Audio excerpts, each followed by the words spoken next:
Good evening po sa lahat po. Wala ako sa mood kasi nag-isip ako na bakit malayo ako sa pamilya ko. Ang hirap pala na wala ka ng papa, wala ka ng mama. Kahit anong problema mo, wala ka ng masandalan. Wala ka ng masumbungan kung anong dapat gawin. Hirap talaga. Tapos nag-isip ako na lapit na date anniversary sa mama ko. Ang hirap. Nahirapan ako sobra.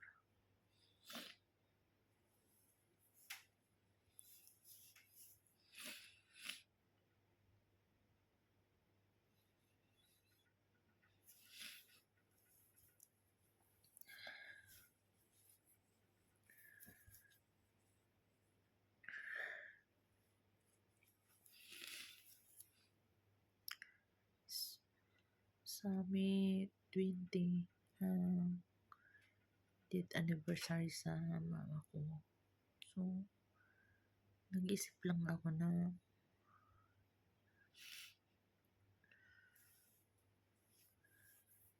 bakit iniwan niya ako, pati si papa, ang aga na wala.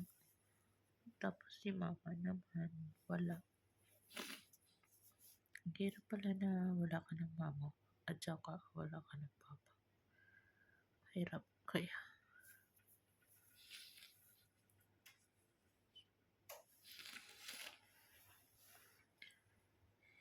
Hindi naman ako nahihirapan sa trabaho dito pero hindi ko lang maiwasan na maalala ko yung mama at saka papa ko.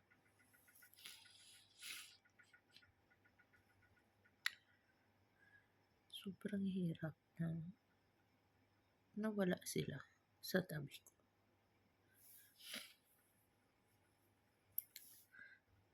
Alam niyo kung buhay pa ang papa ko, siguro nakatapos ako sa pag-aral.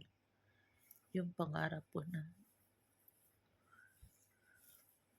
makatapos sa pag-aaral. So, maaga lang siya nawala. Nawala ang papa ko. 10 years old pa ko. So, hirap na. Iniwan kami niya na maliit pa ako.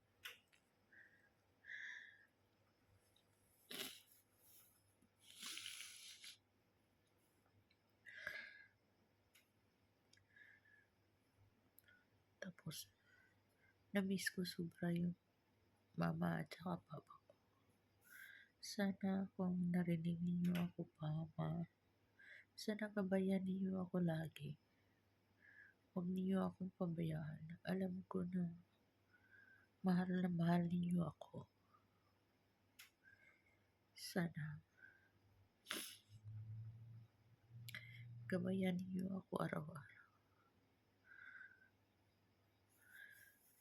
Kung ano man ang pagsubok dumating sa buhay ko,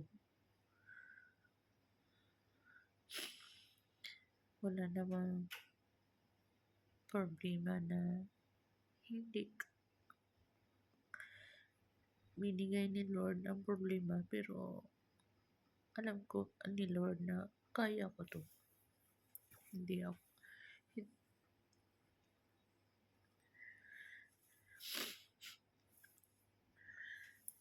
sinubukan lang niya ako kung kaya ba. Pero alam ko na hindi ako pinabayaan ni Lord hanggang sa umpisa. Hanggang ngayon, alam ko na hindi niya ako iniwan. Lagi siyang nasa tabi ko. At saka yung mama ko at saka papa ko. Alam ko na hindi niya ako pinabayaan. Mahal niya ako.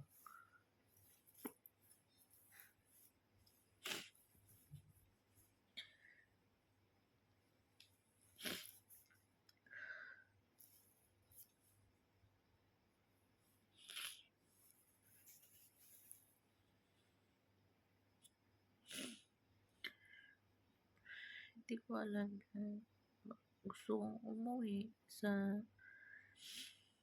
isang taon. Pero nag-isip ako na pag-uuwi ako,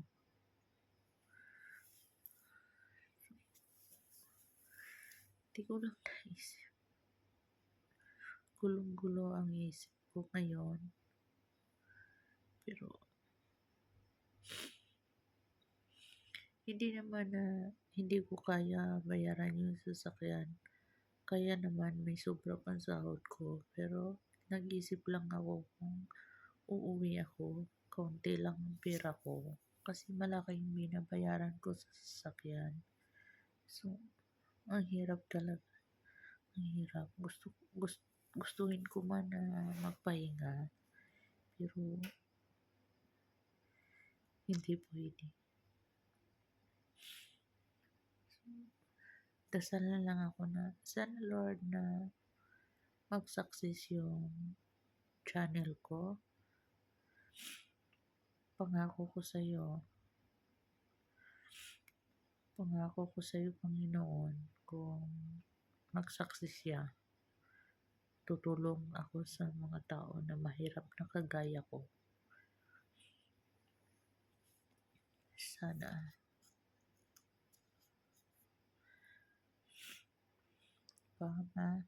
Sana gabayan ninyo ako. Huwag ninyo ako pabayaan. Gabayan ninyo ako lagi.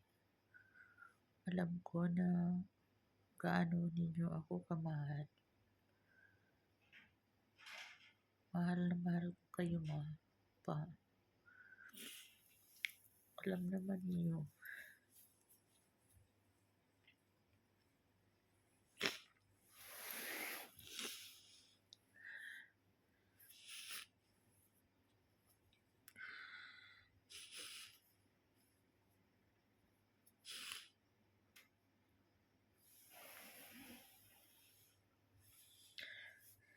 Malapit na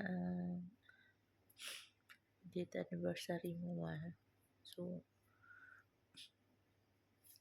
siguro parang magkanya-kanya na lang kami, So, sana maintindihan mo na. Ikaw na lang mag-intindi kasi alam mo na yung ibang kapatid ko na hindi magkasundo. Isipin mo na lang na